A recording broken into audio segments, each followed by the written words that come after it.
sosial. Tidak berlama-lama, langsung saja kita awali kegiatan kita pada kesempatan kali ini dengan sama-sama baca al-basmalah. Bismillahirrahmanirrahim. Bismillahirrahmanirrahim. Selanjutnya kita berikan waktu yang sangat spesial ini kepada Al-Ustadzuna Al-Kiram, Ustadz Diansah Permana. Kepadanya kami persilakan. Masya Allah. Jazakallah khair. Bismillahirrahmanirrahim. Assalamualaikum warahmatullahi wabarakatuh. Waalaikumsalam. Bismillahirrahmanirrahim. Walladzi anzala sakinata fi qulubil mu'minin liyazdadu imanan ma'a imanihim. Walillahi junudus samawati wal ardh. Wa kana Allahu 'aliman hakima.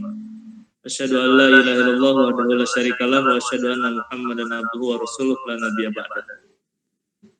Alhamdulillah, kembali kita panjatkan puji serta syukur kepada Allah Subhanahu wa taala di sore yang berbahagia ini kita bisa bersilaturahmi, bermuajahah walaupun melalui daring.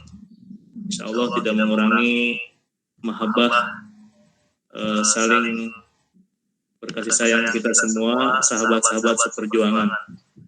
Juga yang saya hormati Bapak Dr. Cecep Hilman MPD sebagai dosen pengampu mata kuliah pada sore hari ini.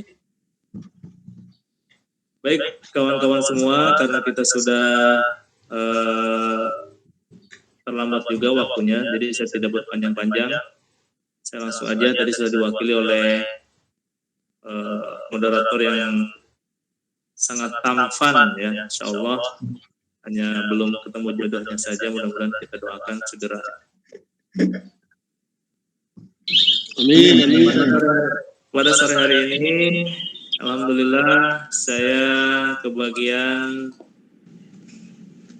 judul pada mata kuliah PBM ini, yaitu pendidikan sebagai upaya untuk meningkatkan IPM dan kesejahteraan sosial. IPM itu apa sih? IPM itu indeks pembangunan manusia ya. Indeks pembangunan apa namanya? Pembangunan manusia, betul. Pembangunan. Ya, betul, pembangunan manusia. Jadi sebelum kita panjang lebar harus tahu dulu apa itu IPM. Nanti jangan-jangan Ikatan Pemuda Masjid lagi. Ya, harus tahu dulu indeks pembangunan manusia. Nah, di Indonesia indeks pembangunan manusia itu ada 3 aspek. Yang pertama pendidikan, yang kedua kesehatan, yang ketiga ekonomi. Ya, itu. Jadi indeks pembangunan manusianya itu dari 3 hal tadi, pendidikan, kesehatan, ekonomi.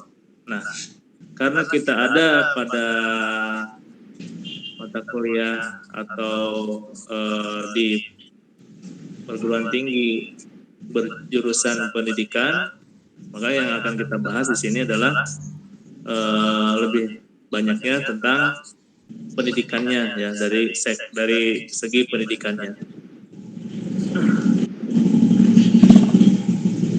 Baik, pendidikan itu semua sudah kita maklumi atau sudah kita ketahui bersama. Pendidikan itu adalah proses yang untuk meningkatkan kita pelajari bersama. Bu Nani apalagi pakar definisi tentang masalah pendidikan dan undang-undangnya. Gitu. Cuman di sini kita akan membahas latar belakang dari peningkatan IPM dan kesejahteraan sosial. Bu Nabila ya. Di Indonesia masih terbilang lemah. Pendidikan Indonesia itu masih terbilang lemah karena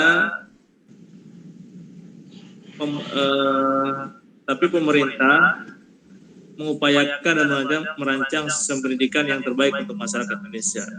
Segala hal diuji cobakan, segala hal dilakukan oleh pemerintah kita ya. Dari mana? Dari bergantinya kurikulum, ya, peningkatan mutu pendidikan dan inovasinya. Ini kan berarti kita rasakan juga sebagai guru, kita sebagai praktisi pendidikan atau sebagai guru juga mungkin ya terpacu juga dengan kebijakan-kebijakan pemerintah tersebut. Kondisi pendidikan di Indonesia saat ini. Slide selanjutnya, next. Kondisi pendidikan di saat ini pada tahun 2019, nah, berarti 2 tahun yang lalu, Indonesia menempati ranking 62 dari 72 negara minat baca dan perhatian masyarakat tentang pendidikan. Masya Allah ya, ranking 62. Tapi kalau korupsinya mungkin 10 besar kalau korupsinya. Tapi kalau pendidikannya rankingnya 62 dari 72 negara. Masya Allah jauh banget gitu ya. Ini menjadi perhatian kita semua. Sejak tahun 2020 pendidikan kemasukan karena apa? Efek dari pandemik ya COVID-19. Yang ketiga akibatnya banyak pelajaran yang hilang karena diberlakukannya pelajaran daring seperti kita ini ya. Kalau saya kan biasa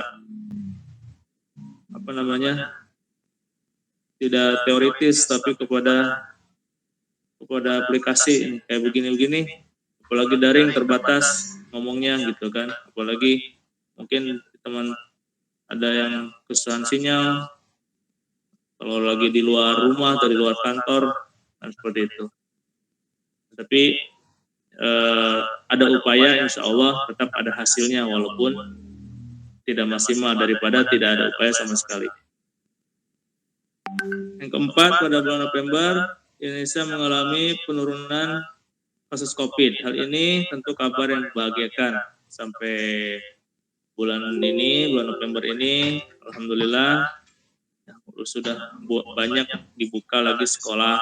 Sekolah berarti pendidikannya itu menunjukkan bahwa kualitas orang Indonesia dengan pendidikan akan terlihat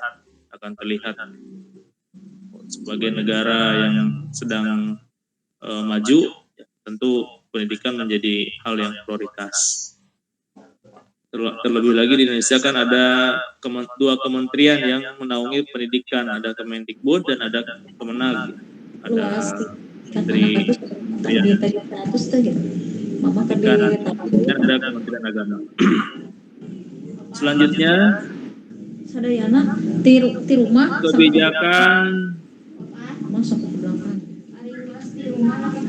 kebijakan pendidikan yang sedang dengan peningkatan indeks pembangunan manusia.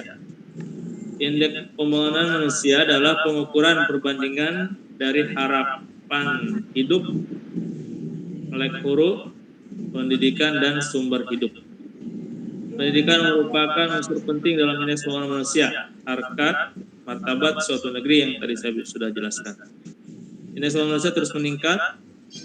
Kemendikbud dorong untuk melakukan pemerataan pendidikan yang berkualitas dalam dunia usaha. Ada beberapa langkah yang dapat dilakukan diantaranya melakukan pemerataan akses berkualitas, SMK untuk produktivitas dan daya saing. Yang kemarin dilihat dari media sosialnya Pak Nadiem, ya beliau sudah belusukan ke pelosok-pelosok negeri. Nah ini menunjukkan bahwa ada keseriusan pemerintah. Mudah-mudahan itu bukan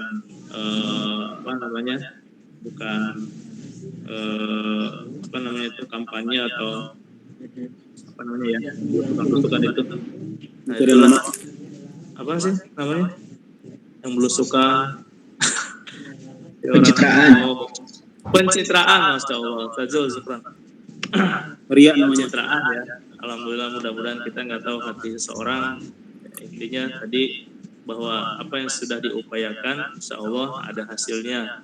Itu oleh Pak Menteri kemarin sudah belusukan di daerah Sulawesi pelosok ya, dan di luar Jawa lah intinya begitu. Alhamdulillah. Ini kan berarti Kemendikbud ingin tahu tidak hanya dapat informasi dari